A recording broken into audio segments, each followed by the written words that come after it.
America. The one and only podcast. Nobody can do it like us. 네, 안녕하세요 여러분. 원앤올리 팟캐스트 호스트 남궁재불입니다. 지난번 루피님에 이어서 오늘은 칸님을 모셨는데요. 자기소개 한번 부탁드립니다. 네, 안녕하세요 여러분. 오랜만에 인사드리겠습니다. 칸이라고 합니다. 칸님 정말 죄송한데 실례가 되지 않다면 제가 조금 더 소개를 해드려도 네. 괜찮을까요? 드랍 더 비트, 쇼미더머니, 랩퍼블릭 등 다양한 최대 힙합 경연 프로그램에서 이름을 알렸으며 2023년에 영앤리치에 입단, 이어서 최근부터 인디펜던트로서의 활동을 보여주기 시작한 힙합 뮤지션입니다. 최근에 알바트로스라는 이름으로 첫 정규 앨범을 발표했는데요. 오늘 소개해드릴 분은 바로 래퍼 칸님입니다. 저희가 그 너리 폴 라이프 그런 콘서트 네, 브이로그나 아니면 미스터 페퍼로니 같은 네. 뭐랄까 약간 칸님을 좀 집중적으로 볼 수 있는 컨텐츠는 사실상 이 팟캐스트가 좀 처음인 것 같은데. 그죠. 네, 뭐 원체 이제 또 이런 깊은 자리는 좀 없었던 것 같아가지고 네, 맞아요. 시작하기 앞서서 좀 긴장 없이 편하게 그냥 저희끼리 대화하듯이 하면 되거든요. 네, 좋습니다. 그렇게 한번 시작을 한번 해보겠습니다. 그래서 첫 번째 질문을 한번 해볼게요. 축구를 하셨다고 했는데 네. 랩이랑 축구랑 조금 관련이 없는데 그쵸. 보통 축구 좋아하면은 나 축구 선수 해볼까? 뭔가 이런 식으로 좀 빠지잖아요. 네네. 어쩌다가 랩을 하겠다라고 마음을 먹으신 거예요? 제가 중학교 1학년에 이제 신입생 올라가면서 축구를 그만두게 되었는데, 할머니께서 일단 첫 번째로 저한테 축구를 그만두면 안 되겠냐고 말씀을 먼저 하셨었고, 저는 근데 어린 마음에 이거를 계속 하고 싶은데 난 이게 너무 좋은데, 그때는 왜냐면 축구가 아무리 체력 훈련을 시키고 해도 그냥 좋았어요. 마냥 그냥 그걸 하는 게. 근데 이제 막 신입생 올라가면서 숙소에 딱 들어갔는데, 사실 그 이유도 할머니가 그만두라고 하신 이유도 동계훈련 가는 그런 것들에 대한 그런 것들이라고 제가 알고 있어서, 그게 숙소에 들어가자마자 너무 마음에 걸리는 거예요. 이거는 도저히 안 되겠다. 그냥 내가 그만하는 게 맞겠다 해서 아예 뭔가 정을 제가 떼려고 한 거죠, 축구에.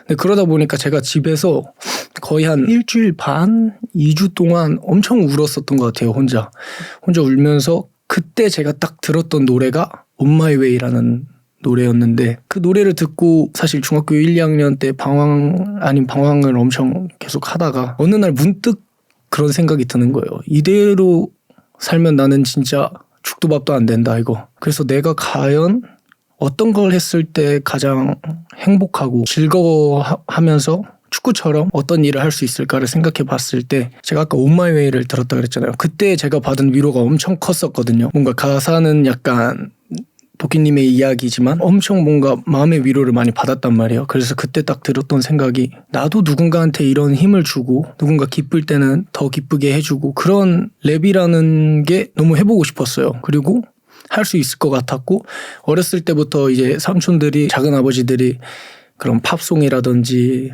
이런 것들도 많이 들려주시기도 했고, 작은할아버지께서는 뭐 서태지님의 음악도 많이 들려주시기도 했고, 아버지는 또 바비킴님의 노래들을 많이 들려주면서 그런 자연스러운 환경 속에서 그냥 축구를 하면서도 음악을 좋아하고 있었는데, 딱 그때 제가 생각을 했던 게 그런 포인트들에서 난 이거 해야겠다. 그리고 그때 한창 쇼미더머니가 2, 3를 하면서 이거다 라는 마음을 딱 먹게 됐던 것 같아요. 그러면은 쇼미더머니 2, 3면은 네. 이제 뭐 바비, 네, 아이언, 그쵸. 바스코, 뭐 이제 CJM과 네. 비아이더 이제 나오기 시작하면서 도끼, 덕화에 나오고 네. 그 시즌이었네요. 네, 맞습니다. 쇼미더머니 딱 정점일 네. 때. 랩 처음에 그럼 시작하셨던 나이가 중학교로 치면은 3학년? 2학년? 네, 그쵸. 그 정도였던 거군요. 어떻게 시작을 하셨어요? 이제 일단은 아무것도 모르잖아요. 일단 아무것도 모르는 상태에서 네. 혹시 권영훈이라는 친구를 아세요?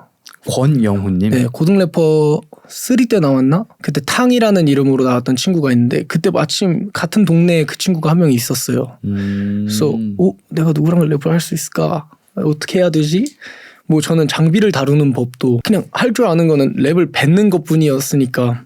그래서 막 페이스북을 보다 보는데 무슨 문화의 집? 청소년 문화의 집 같은 데 랩을 하는 사람들이 또 있대요.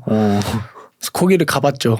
갔는데 이제 뭐 거기 형들이 계셔서 뭐 그 형들 집에 찾아가면서 녹음하는 방법을 옆에서 조금씩 배워가지고 집에서 큐베이스 5 크랙인가 그거를 다운받아가지고 이제 그때부터 조금씩 하는 방법을 터득하면서 했던 것 같아요. 랩 처음 시작했을 때 막 떠오르는 가사 같은 거 있어요? 제가 처음 페이스북에 올렸던 게 버그와일즈라는 노래였는데 가사는 잘 생각 안 나고 그 버그와일즈라는 그것만 있고 그 다음 노래가 솔리튜드라는 그 제목의 노래였는데 예를 들면 형들 세대에서 잔혹계가 약간 있었다 그러면 약간 페이스북에도 그런 그룹이 있었거든요.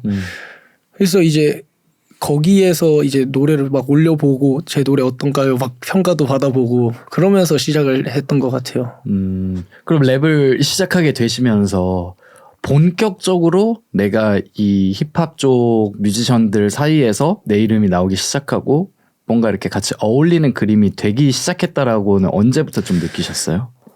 제가 어렸을 때 그 그룹에 막 올렸다 했잖아요. 그때 네. 알게 된 친구가 로한이었어요. 근데 마침 또 로한이가 몇 년 뒤에 고등래퍼에 나오고 오답률과 같이 네. 레전드 네, 그렇죠. 네. 북을 쳐버렸죠. 네, 짝짝쿵냐. 네. 제가 사실 고등학교 때도 좀 정신적으로 좀 불안한 상태라고 해야 되나? 어떤 측면으로 불안하셨어요?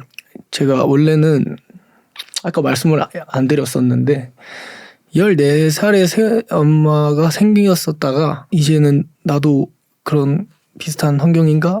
약간 이러면서 처음에는 되게 좀 이렇게 거리를 두다가 점점 이렇게 마음을 열게 되면서 이렇게 지내다가 한 중3 때인가 또 다시 가셨어요. 그러면서 사람에 대한 믿음이 많이 떨어졌다고 해야 되나? 사람을 대할 때나 제가 좀 많이 날카로워졌었던 것도 맞고 그러면서 고등학교 1학년 때는 거의 그냥 랩을 많이 했다라기보다는 더 많이 놀았던 것 같아요. 그냥 힙합 많이 듣고 고등학교 1학년 때 제가 첫 믹스테이프를 냈거든요. 그러니까 이게 제 기준에서는 랩을 많이 안 했다고 생각을 하는데 그렇게 저는 제 할 거를 하면서 이렇게 지내다가 19살 때였나? 제가 쇼미더머니 지원 영상을 한번 올린 적이 있어요. 근데 그 블라세 형과 다이브 형 차 안에서 찍은 그 쇼미더머니 지원 영상인데 그걸 보고 이제 지금 우슬라임 형한테 좋아요랑 팔로우가 온 거예요. 근데 저도 뭐 누구지 하고 봤는데 랩을 너무 잘하는 거예요. 그래서 DM을 해서 혹시 한번 보자 해서 그때 딱 이제 972노미 시절에 궤도를 딱 쇼미에서 했을 때였거든요. 그게. 그래서 만나가지고 이 얘기를 해보니까 마음도 너무 잘 맞고 그래서 같이 뭔가 팀으로 좀 해보자 라는 얘기가 나오면서 그들과 그렇게 어울리기 시작하면서 조금씩 제 이름도 거론이 되기 시작하고 그게 딱 한 20살? 21살? 막 이때였던 것 같아요. 되게 자연스럽게 네. 할 거 하다 보니까 네. 이렇게 된 거네요. 그러면은 다시 좀 얘기로 돌아와서 블라세 님과 다이브님 차 안에서 이제 찍었다 했는데 네. 블라스님과 다이브님은 어떻게 이제 알게 되셨던 건가요? 이게 그 뭐지? 제가 어렸을 때 클라우디 비치라는 형을 만났었어요. 이름이 클라우디 비치. 지금은 안 하시는데 예전에 나플라니 그 비트도 찍으시고 하셨던 붐랩을 많이 찍으셨던 형님께서 이제 블라스 형을 소개를 시켜준 거예요. 그래서 제가 하남에서 2시간을 걸려서 갑니다. 수원으로. 그때 제 나이가 17살인가? 딱 버스에서 내려서 이제 누가 저를 마중을 나왔는데 막 전봇대 같이 큰 사람들이 2명이 서 있는 거예요. 그분들이 키가 네. 크죠. 네네. 그래서 그때부터 이제 자연스럽게 형들도 그때 마침 형들도 제가 알기로는 형들도 음악을 되게 늦게 시작한 걸로 알고 있거든요.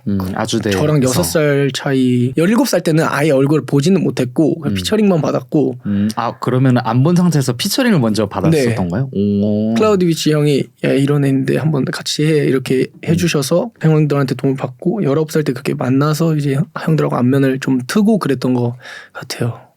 자연스럽게 그냥 진짜 자연스럽게 뭔가 이렇게 다 만난 것 같아요. 저는 이제 그런 뭐랄까 저도 좀 늦게 힙합 유튜브를 네. 좀 시작했잖아요. 칸님과의 첫 만남이 좀 기억이 나는 게 무슨 무대뽀로 제가 브이로그 찍을 때 뵀었던 것 같아요. 제 기억엔. 그냥 뭐 블루프린트였나? 뭐 그냥 막 찍으던 시기가 있었어요. 제가 네네. 이 이 뭐랄까 영상에 대한 컨펌이나 아니면 영상 촬영 진행 방식 모르고 그냥 시작했을 때 뵀었었는데 저는 그때 칸님이랑 좀 이렇게 친해지고 싶었거든요. 사실은 왜 그렇게 친해지고 싶었냐면 칠리노미 구 칠리노미 무슬라임과의 그 촬영을 기점으로 그 전에는 이제 몇 번 인사만 했던 그런 느낌이었고 했는데 뭔가 저한테는 그런 벽이 있었어요. 아티스트 분들과 특히 힙합 뮤지션 분들과 제가 친해지려고 다가가는 거랑 아티스트 분들과의 약간 벽이 있다고 조금 느꼈어요. 그게 조금 왜냐하면 이제 칸님처럼 자연스럽게 스며드는 그림이 아니라 저는 그 포켓몬도감 따듯이 빨리 클라우드 게임을 하는 게 목표였어요. 빨리 마팔, 빨리 이상 찍고 그러다 보니까 약간 그 과정에서 이게 되게 자연스럽게 친해져야 되는데 뭔가 무작정 플러팅 가는 느낌들이 좀 있었을 거예요. 그리고 당시에 아마 그런 이야기로 이제 많이 얘기들이 나왔을 법하다고도 제 스스로 좀 느끼는 경우들이 많았어요. 제 기억에 제가 한번 병크라고 할까요? 병크가 뭐죠? 병크가 약간 좀 바보 같은 집. 네. 그 기억이 나는 게 타임즈였었는데 그때 제가 술에 취해가지고 신나서 갔었는데 브릴리언트 형님이 DJ 하시고 뒤에 제 기억에 뭐 키드밀리 형님이랑 뭐 칸님이랑 쿠기 형님이랑 막 좀 계셨어요. 뒷자리에. 그 DJ 부스를 너무 올라가 보고 싶은 거예요. 그게 이제 유튜브 1년 차였던 것 같아요. 그래서 올라가도 돼요 하고 무작정 올라가는 신뢰를 범했었죠. 아무것도 모르니까. 벌써 5년 전 얘기인데 그때 왜 올라갔냐면 칸님이 보였는데 너무 반가운 거예요. 그래서 칸님이랑 얘기를 하고 싶은데 DJ 부스에 계시니까 얘기를 할 수가 없잖아요. 내가 저기 올라갈 수가 없으니까. 그래서 이제 올라갔다가 약간 이거는 이상하다 그림이 그러고 내려갔던 기억이 있어요. 네, 근데 저는 제 기억에는 진짜 아무것도 기억이 나질 않아가지고 너무 시간이 오래 지났다 오래된 보니까. 얘기예요. 네. 아무튼 그럴 정도로 뭔가 저는 예전부터 그런 친해지고 싶었던 마음은 있었었거든요. 네. 왜냐하면 칸님이 가진 어떤 그런 매력이 있어요. 그래요. 감사합니다. 저 사람이 무표정일 때랑 웃고 있을 때랑 그 온도차가 좀 많이 달라요. 많이 됐습니다. 네. 어쨌든 그래서 조금 얘기로 다시 인터뷰로 좀 돌아와 볼게요. 2022년도에 드랍 더 비트 그리고 쇼미더머니 10일 그리고 그 2년 뒤인 2024년도에 래퍼블릭도 나오셨는데 오디션 프로그램에 대한 경험이 상당히 풍부하신 편에 속해요. 어떻게 보면. 저는 개인적으로 쇼미더머니 12가 아직까지는 그렇다 할 어떤 큰 화제성이랄까 이런 것들은 좀 못 느끼는 상황이긴 하거든요. 여기에 대해서 이제 오디션 프로그램을 많이 나가신 입장에서 좀 이번 쇼미 회차에 대해서 좀 어떻게 생각하시는지. 사실 저는 이게 흥행했다 흥행하지 못했다라는 생각 자체를 안 하는 게 제가 쇼미 10일 나갔을 때도 그런 얘기들은 너무 많았었고 그 사이에서 저는 무슨 생각을 하고 있었냐면 뭐 사람들이 흥행하지 못했다고 해도 저의 입장에서는 저는 무조건 득인 상황이었거든요. 이름을 알릴 수 있으니까 어떻게든. 그리고 제가 요즘 그냥 봤을 때 다들 너무 잘하고 있는 것 같아서 뭔가 저는 꽤 잘 되고 있는 것 같다라는 생각도 한편으로는 들더라고요. 제가 안 나가서 그런지. 그래가지고 그런 거에 대해서는 뭐 그냥 그렇게 크게 생각이 많이는 없는 것 같아요. 그러면은 친구들 거 계속 팔로우하면서 보실 때 이 친구 좀 생각보다 더 주목받았으면 좋겠는데 못 받고 있다라고 생각되시는 아티스트 있나요? 그러니까 마음으로 응원하게 되는? 그거는 뭐 당연히 옥시노바 친구가 그렇다고 생각을 하는데 대중분들께서 판단을 해주시는 거니까. 근데 제가 아는 그 친구가 가지고 있는 능력은 너무 뛰어나거든요. 그래서 지금이 아니더라도 뭐 앞으로라도 많은 분들께서 관심을 가져주셨으면 좋겠어요. 옥시노바님과는 그 드랍 더 비트 때 연이 생겼던 건가요? 아니면 그 전부터는 알고 계셨던 건가요? 아예 그냥 드랍 더 비트에서 처음 봐서 진짜로? 그 1대1 이제 깨끗이 무대를 하기 전에 팀을 짜요. 저희가 이제 팀을 짜는데 이제 저는 처음에 옥시가 형인 줄 알았어요. 그래서 생긴 게? 네. 당연히 저 사람은 형이다. 왜냐면 그때는 제가 어린 편에 속해 있어서 형 저랑 같이 팀 하시죠? 가서 말했는데 갑자기 그때 혹시 한국말을 잘 못했거든요. 그래서 네. 나 동갑이야. 갑자기 이렇게 말을 해서 그래 하는데 갑자기 나 너 알아 하면서 제 처음에 제가 냈던 샤클로라는 뮤비를 보여주더라고요.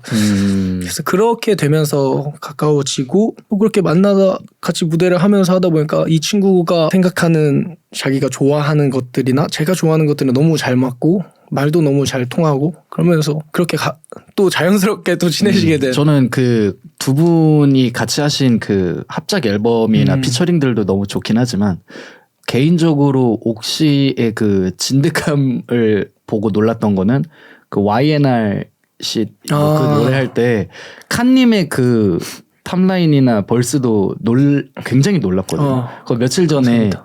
릴김치 이제 군대 그거 얘기하다가 군대 그 릴스 보다가 DM이 와가지고 저녁하면 뭐 하나 하자 하다가 릴김치 노래를 듣다가 이제 다시 YNR 컴피를 돌렸거든요. 그때 옥시의 톤과 칸의 그 톤이 너무 좋아가지고 감사합니다. 또 추억이 다시 좀 제대로 떠오르더라고요. 느끼셨네. 네. 그거 약간 좀 여러 번 수정하거나 연습해서 만든 그런 벌스인 것 같은 느낌이 많이 들었어요. 네. 근데 한마디 빼고는 네. 거의 다 그냥 쭉쭉 가는 느낌이어서 진짜로? 오히려 한마디를 제가 쓸 때는 조금 많이 라인들도 따보고 어떻게 하면 내가 진짜 그 한마디를 이 사람에게 해줄 수 있을까. 그 저는 인상 깊었던 게 그 가사 중에 뭐 이렇게 흔들리지 않아 뭐 무슨 탑 이런 가사가 있거든요. 최세탑 무슨 탑? 세체탑.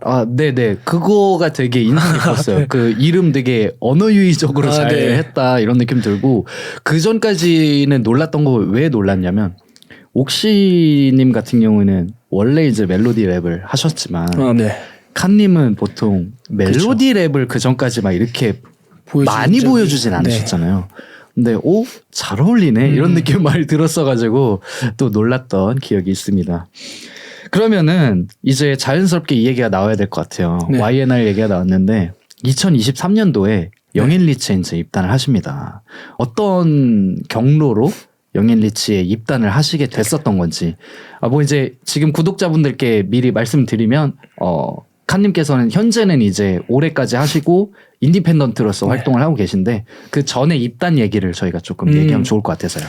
이게 또 자연스러운 그런 흐름이었는데 저희가 드랍 더 비트를 나갔잖아요. 네네네. 근데 그 드랍 더 비트를 이제 스퍼비 형께서 열어주시고 아무래도 저희가 드랍 더 비트에서 또 준수한 성적을 또 만들어내면서 스퍼비 형이 저희한테 옥시랑 저한테 같이 하는 거 어떻겠냐. 그래서 저희도 그냥 자연스럽게 좋아요. 이렇게 해서 자연스럽게 들어가게 된. 그럼 애초에 그 슈퍼비 형님께서 두 분을 함께 모셔오는 걸 고려하셨던 건가요? 아니면 제가 알기로는 그래요. 칸님이랑 그럼 만약에 같이 들어갔다라고 시기적으로 본다면 칸님은 현재 인디펜던트이신데 네. 옥시노바님은 계속 영앤리치 옥시가 저보다 그 공개를 좀 늦게 하면서 준비하는 것 때문에 공개를 좀 늦게 하면서 옥시가 조금 더 뒤로 밀리고 제가 조금 더 빠르게 이걸 진행하면서 제가 기간이 조금 더 빠르게 끝난. 그러면은 영앤리치에 계실 때 이 활동들을 하시다가 나오게 되신 인디펜던트로 해야겠다라고 이제 마음을 먹으신 어떤 계기 같은 게 있을까요? 이게 뭐 그러니까 전에 있는 영앤리치 회사에 대한 어떤 얘기를 한다기보다는 칸님이 바라보신 어떤 무언가의 비전이 있으셨을 것 같아서 물어보는 거거든요. 네.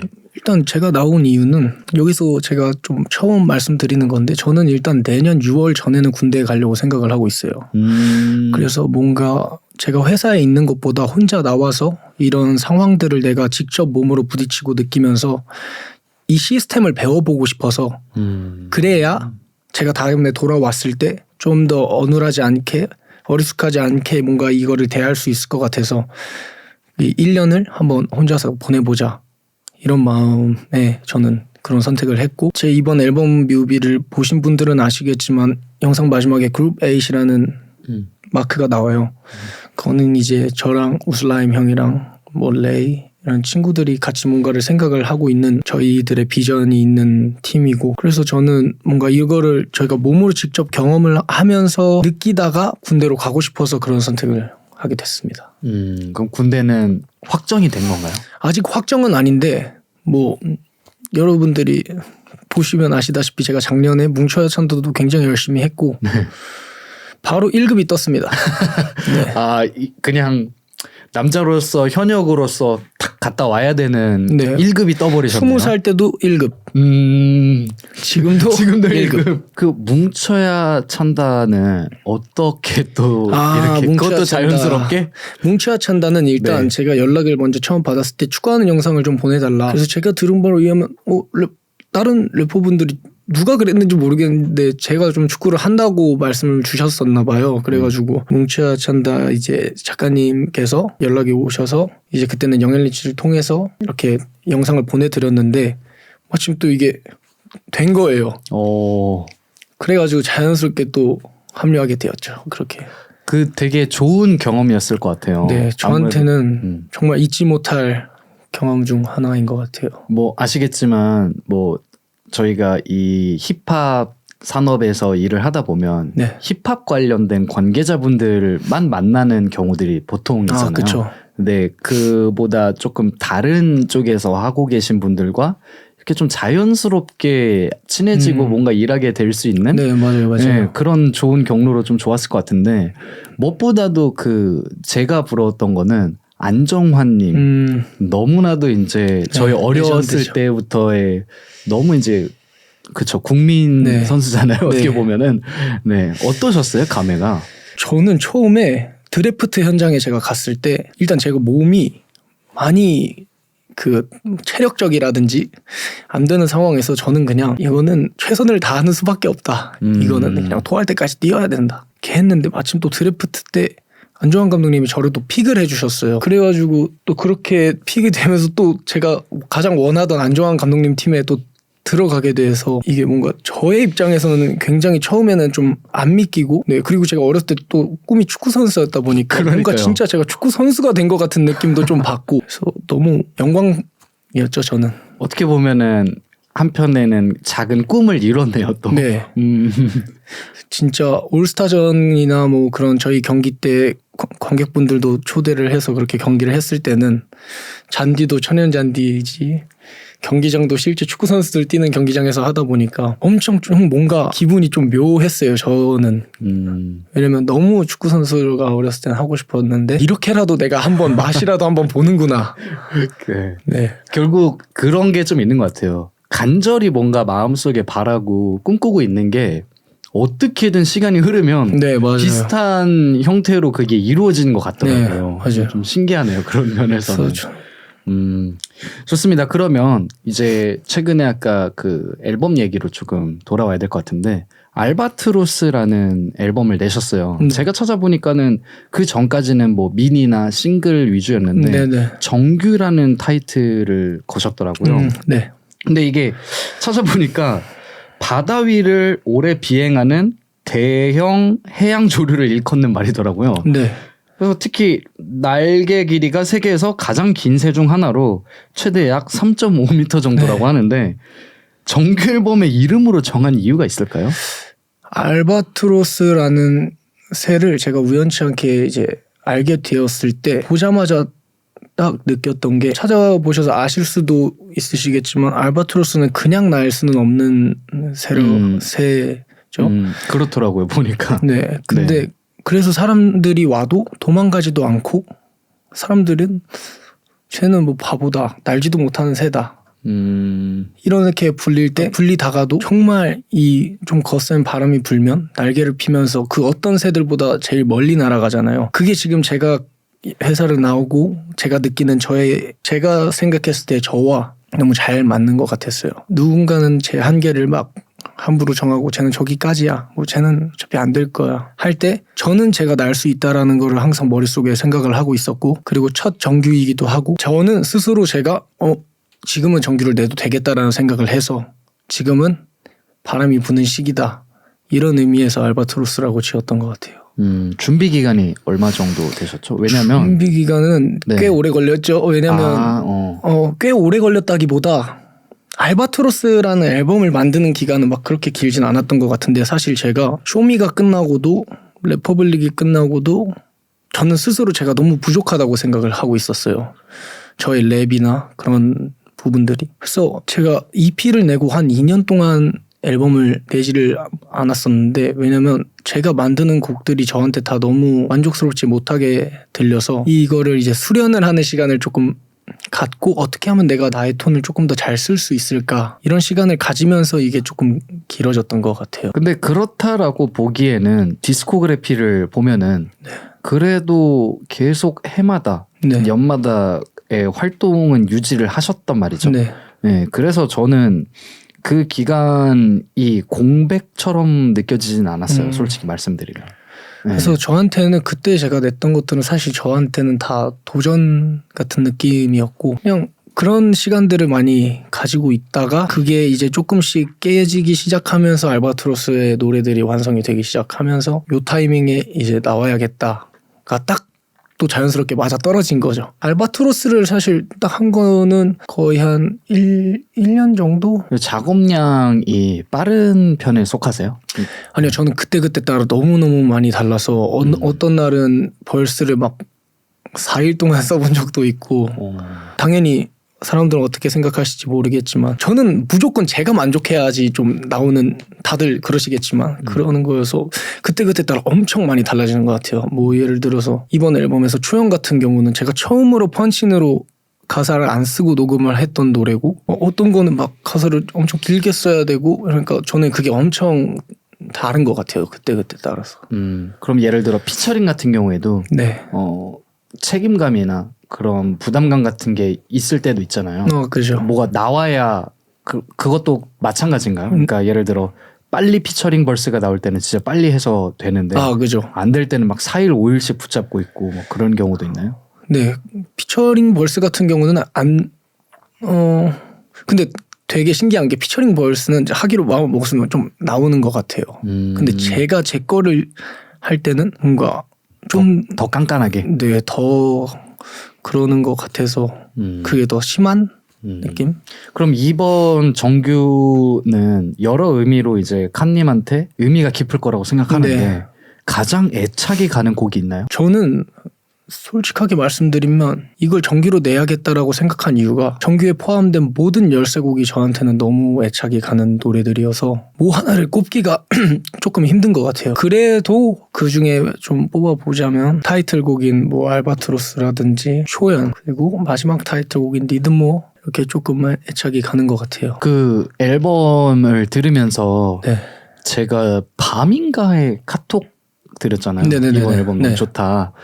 저는 뭐 어떤 점이 이번에 좋았냐면 그 보통 우리나라에도 이제 사운드적으로나 뭐 믹싱 마스터링적으로도 굉장히 훌륭한 퀄리티가 높아졌다고 생각을 하고 있는데 옛날에 4년 전에 제가 자매즈 형한테 그런 상담을 한 적이 있었어요. 왜 그 해외에 릴베이비 거너 이런 그 애틀랜타 쪽 트랩 하는 사람들 사운드를 들어보면 혹은 트래비스 스캇도 마찬가지고 비트가 굉장히 빵빵하고 거기에 믹싱이랑 마스터링 보컬도 굉장히 좀 높은 편에 속해서 귀가 이렇게 쩌렁쩌렁하게 잘 들리는데 네네.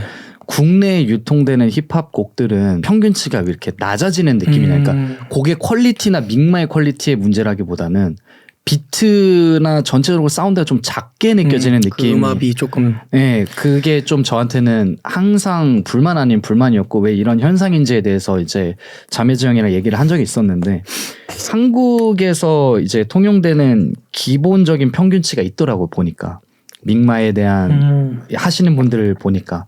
근데 이번 칸님의 앨범에서는 제 그런 기준과 니즈가 좀 많이 맞아 떨어졌어요. 비트도 빵빵하고 그렇다고 칸님의 목소리가 작지도 않고 굉장히 높게 이게 저는 의도된 부분들도 분명히 있었다고 생각을 했거든요. 그렇죠. 그래서 카톡을 드렸었어요. 네. 이거 잘 맞춘 것 같다. 너무 좋다. 그만큼 좀 믹스하는데 시간을 조금 많이 쓰기도 했고 믹스하는 친구랑 얘기도 많이 하면서 저도 그런 생각을 많이 했던 것 같아요. 어떻게 하면 내가 즐겨 듣는 그들의 음악처럼 그걸 내가 뽑아낼 수 있을까? 어떻게 하면 그 맛을 잘 살릴 수 있을까를 계속 생각을 하기도 했고 예전부터 뭐 어떤 분들께서 목소리가 너무 잘 안 들리는 것 같아요 비트에서 이런 얘기들 많이 하셨어서 그때부터 어떻게 하면 내가 어떤 톤을 어떻게 뱉어야 이게 조금 더 그게 충족이 될까 그런 피드백들을 좀 수용을 하면서 그걸 발전시키려다 보니까 얘도 자연스럽게 이렇게 많이 소통하고 많이 이야기하고 저는 여기서 어떻게 하고 싶다 이렇게 얘기를 하다 보니까 딱 그 밸런스가 잘 잡힌 느낌인 것 같아요. 그러면 칸님은 국내에 유통되는 힙합 음악을 더 많이 들으세요? 아니면 해외 뮤지션들을 더 많이 들으세요? 굳이 비중으로 따진다면? 저는 해외 뮤지션들을 더 많이 듣는 것 같아요. 칸님이 요새 좀 즐겨 듣는 혹은 자주 듣는 해외 뮤지션이 있나요? 요즘은 뭐 fujiano 아니면 퓨처는 뭐 그냥 모두가 똑같잖아요. 고트죠, 고트. 그러고 릴키드 릴가렛 많이 듣는 합작 것 같고 앨범 네, 최근에 이번에 나왔잖아요. 너무 좋았어가지고 네. 다양한 뮤지션들을 많이 들어보려고 하는 편이에요. 저는 제가 하는 장르가 아니더라도 뭐 일본 팝을 들을 수도 있고 어느 날은 그냥 기타만 치면서 부르는 노래를 들을 때도 있고 네, 그렇게 다양하게 좀 많이 듣는 것 같아요. 그래서 막 이름을 모르는데 좋아요에 눌러놓고 그러니까 네. 저는 그냥 이거를 돌리다가도 좋으면 그냥 이름도 안 보고 그냥 좋아요를 계속 눌러놓는 그런 스타일이어가지고 사운드가 좋으면은 네. 한 번씩 들어보고 그러면은 칸님의 기준에서는 그래도 항상 뭔가 예를 들어 드릴 붐이 국내에도 로컬라이징 됐었을 때 항상 그 씬 중심에 있었고 네. 어떤 드릴송에서도 항상 칸님의 피처링을 좀 찾아볼 수 있었거든요. 네. 당시에. 그리고 나서도 이제 사운드가 조금 트랩 위주로 다시 바뀌기 시작하면서도 항상 그 중심에 계신 걸 봐서는 칸님도 해외 뮤지션들에서 통용되는 지금 현재 어떤 사운드에 대해서 좀 예민하게 그거 좀 자연스럽게 거기에 맞춰가는 것 같은데 국내 힙합 음악 시장이 네. 그런 거를 좀 따라가야 된다고 보시는 편에 속하나요? 꼭 따라가야 되는 건 아니라고는 생각을 해요. 그거 왜냐면 사람마다 다 취향들이 다른 거니까 더군다나 나라조차 애초에 좀 많이 다르고 이 나라에서 여기에 있는 팬들이 원하는 음악과 저 나라에서 저 나라의 팬들이 원하는 음악은 다르니까 굳이 그거를 맞춰서 간다기보다 저희가 이곳에서 보여줄 수 있는 색깔을 더 많이 보여주는 게 더 맞는 것 같다라고 생각해요. 저는 뭐 루피님 영상 보셔서 아시겠지만 뭔가 따라가야 된다라는 그 의견이 슈퍼비님과 좀 비슷해요. 지금 거 미국 거는 무조건 따라가야 된다라 좀 강하게 얘기를 하셨는데 어느 정도는 제가 봤을 때 이제 칸님이 그런 사운드적인 흐름을 맞춰가는 느낌을 항상 받았거든요. 네, 저는 따라가려고 많이 하는데 저는 이걸 누구한테 강요하고 싶지는 않은 거죠. 네네. 그러니까. 그런 의미는 아닙니다. 네. 네, 메시지적으로 이제 이렇게 해야 된다라고 이제 뭐 구독자분들이 오해하실 것 같은데 저도 그렇게까지 주장하는 건 아니어도 이제 칸님이 비교적 취향적으로 봤을 때는 그걸 좀 따라가려고 하시는데 이유가 있나라는 게 좀 궁금했어요. 제가 생각했을 때 이게 저가 가진 멋을 가장 잘 보여줄 수 있다라고 생각을 해서 하는 것 같아요. 그것도 자연스럽게. 네. 왜냐면 제가 어렸을 때부터 그랬던 것 같아요. 자연스럽게 내가 보고 배우는 저 사람들의 멋 그리고 그러다 보면 자연스럽게 저도 이런 거를 내가 또 보여주고 싶다. 내 스타일대로. 뭔가 이러다 보니까 이게 제가 아까 더 해외 노래들을 많이 더 듣는다고 했잖아요. 네네. 그러다 보니까 자연스럽게 그렇게 가지는 것 같아요. 저는. 뭐 아시겠지만 저도 래퍼는 아니지만 힙합의 어떤 라이프 스타일로 항상 삶을 좀 그죠. 살고 있잖아요. 칸님이 보셨을 때 힙합의 멋은 뭐라고 생각하세요? 힙합의 장점은 뭐라 생각하세요? 이걸 삶에 녹였을 때. 힙합의 장점이요. 왜 해외 거를 좋아하고 자연스럽게 왜 해외에서 영감을 받고 멋을 느끼신다고 생각하세요? 그리고 이거를 한국에 있는 래퍼 칸이 삶으로서 받아들일 때 뭐가 좋아서 이거를 좀 받아들이려고 하시는 것 같아요? 뭐 가사 해석이나 이런 것들을 봤을 때 그들이 주는 자기들만의 이야기나 뭐 가사를 모르고 들었을 때 그 주는 바이브들이 제가 운동을 할 때나 좀 지쳐 있을 때나 밤에 혼자 산책을 하고 싶을 때나 이상하게 저는 그쪽이랑 더 잘 맞더라고요. 그냥. 그래서 뭔가 엄청 큰 이유가 있다라기보다는 제가 좋아서 그냥 그렇게 되는 것 같은 느낌이 제일 큰 것 같아요. 힙합이라는 음악이 칸님의 이제 업이 됐는데 네. 어떤 의미로 많은 걸 바꿨다고 생각하세요?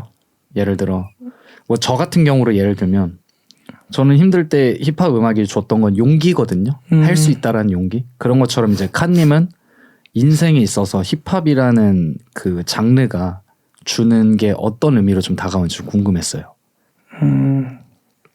힙합이 저한테 주는 그런 것들은 아무래도 제가 처음 받았을 때 위로를 받고 힘을 얻었던 것처럼 그런 게 일단 가장 크고 이렇게 제가 삶을 살아가다 보면 힘들 때나 지칠 때나 기쁠 때 다 모든 이 세 박자에 잘 맞아떨어지는 게 힙합 음악인 것 같아서 뭔가 이게 되게 뭔가 말하기가 되게 어려운데 이제는 제가 누군가한테 또 위로를 줄 수가 있다? 라는 것들이 저한테는 크게 바뀐 점? 결국에는 처음에 말씀하신 것처럼 음악을 통해서 사람들한테 메시지와 그 응원과 용기와 여러 가지 에너지를 좀 불어줄 수 있는 직업이 됐다는 게 이제 가장 크게 네, 그죠. 작용한다고 볼 수 있겠네요. 그리고 힙합이 저한테 개인적으로 주는 거는 말씀 주셨던 것처럼 저도 비슷해요. 용기. 왜냐면 힙합 듣다 보면 어깨가 갑자기 올라갈 때도 있고. 맞아요. 네. 그렇죠. 그런 것들 좀 그런 남자다운 멋 그런 것들이 제가 인생을 살아가는 데 있어서 그런 것들이 좋은 것 같아요. 저는. 갑자기 힙합 얘기하니까 갑자기 막 네. 좀 뭔가 끌어올라가지고 얘기를 하게 됐는데. 근데 이게 힙합 얘기를 하는 게 진짜 어려운 것 같아요. 뭔가 이게 정해진 어렵죠. 답이 있는 게 아니다 보니까. 맞아요. 힙합에 대한 어떤 뭐 힙합 멋없어. 뭐 래퍼들 어쩌고 저쩌고. 물론 저도 단점과 관련돼서 아쉬운 것들을 팟캐스트를 통해서 얘기를 많이 하지만 그 메시지가 래퍼들 조롱하고 놀리고 힙합 멋없어를 얘기하려고 하기보다는 힙합이 더 잘 됐으면 좋겠다라는 취지에서 그런 걸 하는 걸 이제 보통 저희들은 그걸 공유를 하니까 단 이제 대중분들한테 그런 의미로 좀 보여질 수 있을 것 같다는 어떤 우려는 있었는데 어쨌든 저는 힙합 음악이 저희한테 주는 게 삶 그 자체라고 보긴 그렇죠. 해요. 결국엔 힘들어도 다시 일어설 수 있게 만들어주는 어떤 동기부여적인 작용도 하고 기분 좋을 때 혹은 연인을 만나게 됐을 때, 네. 사랑을 하게 됐을 때 혹은 가볍게 누굴 만나더라도 느꼈던 모든 서사를 담기 좋은 그런 장르라고 생각해서 저는 이제 힙합 음악이 주는 게 좋은 영향으로서의 가치가 조금 더 많지 않나라는 생각을 좀 하는데 어쨌든 얘기로 조금 다시 돌아와서 3월 22일에 네. 공연을 여십니다. 네. 맞나요? 맞습니다. 관련해서 좀 얘기를 해주시면 좋을 것 같아요. 이제 제가 처음으로 정규를 내서 저는 워낙 공연을 하는 걸 너무 좋아하는 사람인데 사실 제 팬분들은 아시겠지만 제가 공연을 쇼미더 끝나고 나와서도 많이 하지는 못했어요. 그래서 뭔가 이 정규를 냈을 때는 내가 혼자서 한번 이 콘서트를 한번 열어보고 싶다. 사람이 많이 오고 이런 거를 떠나서 그냥 저를 정말 좋아해 주시는 분들께 제가 지금까지 준비해온 것들을 좀 보여주고 싶은 마음에서 이번 첫 콘서트를 기획하게 됐고요. 또 그 이유와 제가 이제 곧 떠날 거기 때문에 가기 전에 그래도 콘서트 한 번은 하고 가야 되지 않나 라는 의미에서 이번에 3월 22일 날 알바트로스라는 콘서트를 준비하고 있습니다. 어디서 얼마에 하죠? 장소는 무신사 게러지, 홍대에 있는 무신사 게러지고요. 가격은 55,000원. 그리고 게스트들로는 루피, 옥시노바, 라프산두, 영블래시, 그다음에 노유나 이렇게.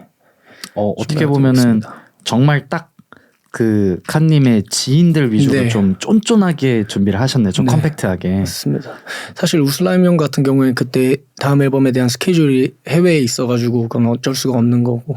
그래서 제가 지금 딱 좋아하는 저의 친구들로 그리고 타이밍이 딱 이제 다들 해외 가 있거나 이런 타이밍이어서 한국에 있으면서도 제가 정말 멋있어하고 친구지만 되게 인정할 수밖에 없고 그런 친구들과 같이 콘서트를 함께 하면 좋을 것 같다라고 생각을 해서 친구들한테 연락을 했죠. 여러분들 그 더보기나 고정 댓글 통해서 칸님의 콘서트 관련된 자세한 정보들 혹은 예매처까지 같이 달아둘 테니까 한번 확인해 보시고 네. 저는 너무 이제 기분이 좋은 게 더 페어 쇼라는 네. 거기서 이제 같이 이제 하시는 걸로 알고 있는데 그렇기 때문에 조금 더 든든하고 네, 그죠. 또 멋있게 연출할 수 있을 것 같아서 네. 저도 그때 시간 내서 좀 방문을 한번 그러시죠. 해가지고 하면 또 좋을 것 이게 같습니다. 남궁제불 구독자분들과 같이 오시면 될 것 같아요. 네.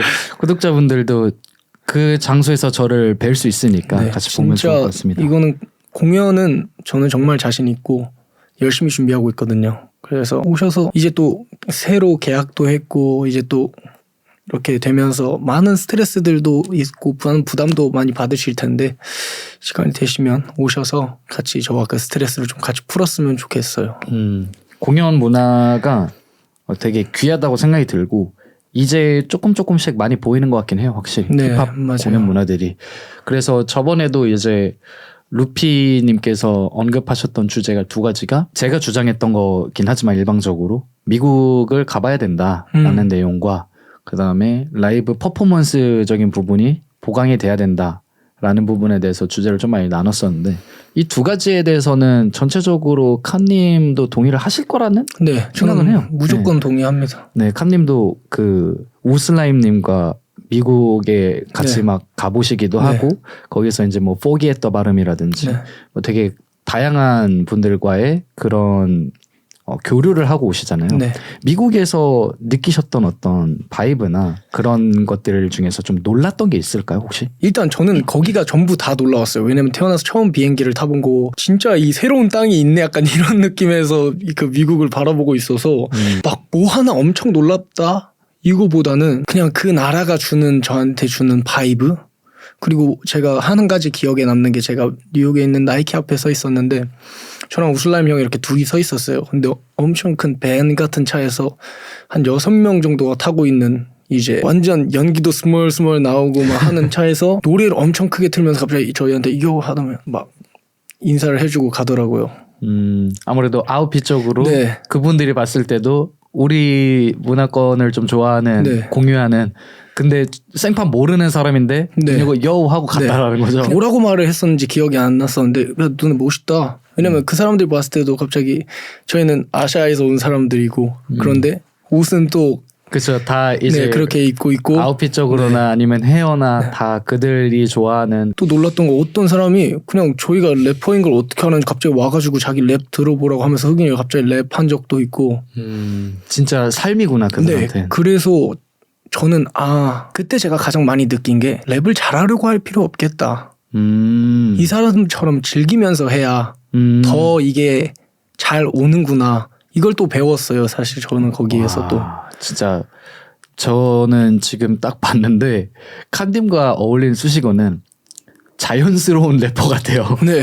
정말 삶 자체가 네. 자연스럽게 그런 것들이 되는. 네. 그래서 막 그런 것도 엄청 놀라웠고 막 갑자기 막 지나가다가 다 인사 막 갑자기 다는 아니지만 인사 가다가 그냥 이렇게만 해주시는 분들도 많았고 그러니까 그러면서 사람 대 사람으로서 존중이 기본적으로 깔려 있는 상황에서 서로를 인정해주고 이게 이런 문화구나. 그러면서 거기서 또 많은 걸 좀 많이 느끼고 돌아왔죠. 엄청 큰 경험이 되셨겠네요. 네, 저한테는 너무 그때는 제가 사실 금전적으로 뭐 제가 비행기를 타고 갈 수 있는 상황이 아니었지만 슬라임 형이 도와줘서 우리 밴 네이버스 같이 해보자 하면서 도와줘서 그렇게 갔기 때문에 슬라임 형한테도 너무 아직까지도 감사한 마음이고 진짜 대박이다. 네, 정말 저한테는 너무 잊을 수 없는 그런 기억들. 맞아요. 보면은 그 우슬라임 님도 주기적으로 미국에 가셔서 네.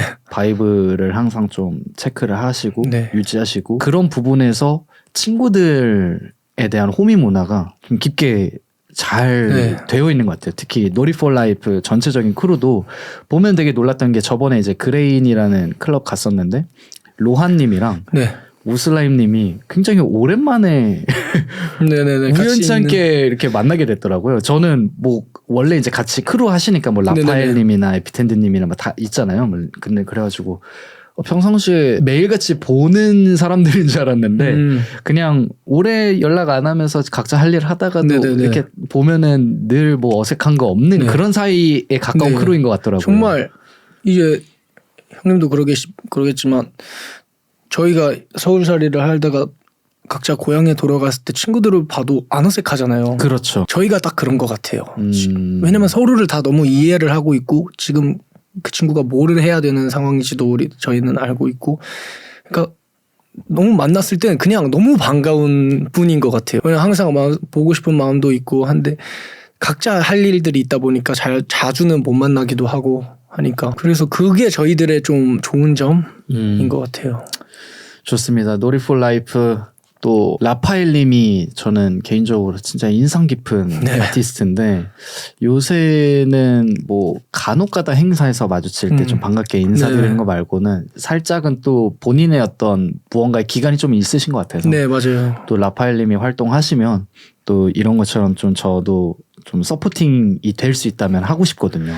네. 저보다 제가 지금 말을 좀 잘 못해서 그런데 저보다 더 힙합에 대해서 더 많이 알고 있고, 저는 아직도 제가 모르는 게 있으면 형들한테 형 이런 거 너도 좀 알려줘, 약간 이렇게 작품에 대해서 좀 이건 어떻게 되고 하는 거야 이런 것들 많이 물어볼 때 라파엘 형한테 많이 가기도 하고, 라파엘 형이 에피텐드 형의 그런 힙합에 대한 지식도 굉장히 많고, 한번 초대해 주시면은 정말 할 얘기가 많을 거예요. 라파엘 형은. 안 그래도 그런 애착이 많이 보이더라고요. 네. 그분들이. 좋습니다. 이제 뮤직비디오 관련해서 얘기를 네. 좀 하면 좋을 것 같은데, 저는 개인적으로 이제 칸님의 실루엣과 아웃핏을 정말 좋아합니다. 다만 감사합니다. 이제 관련해서 뮤직비디오에서 내셨던 어떤 의도적인 느낌들이 있다고 생각해요. 약간은 뭔가 다크니스함?